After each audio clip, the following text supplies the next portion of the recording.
Hello everyone. This week I am working on selection number 12, 429 words on the subject of condemnation proceedings. This is going to be at 210 words per minute if I can read that this fast clearly.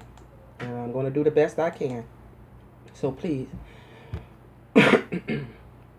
bear with me here. Ready to write? Let's go.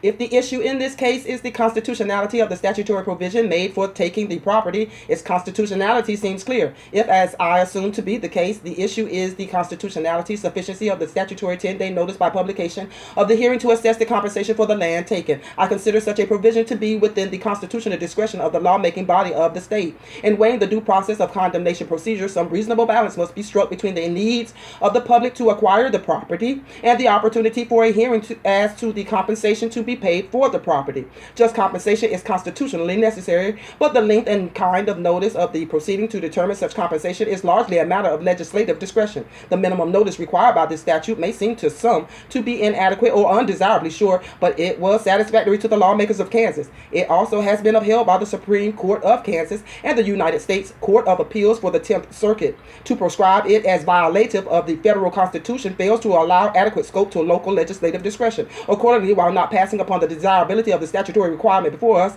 I am not ready to hold that the Constitution of the United States prohibits the people of Kansas from choosing that standard. Particularly, I am not ready to throw a nationwide cloud of uncertainty upon the validity of condemnation proceedings based on compliance with similar local statutes. Since 1889, it has been settled that notice by publication in condemnation proceedings to take and to fix the value to be paid for the land of a non-resident comports with due process. I agree with the court below and with the opinion of the Court of Appeals for the 10th Circuit rendered in the comparable case of Collins versus Wichita, which came to our attention at the last term of court and in which certiorari was denied. Therefore, I would affirm the judgment here.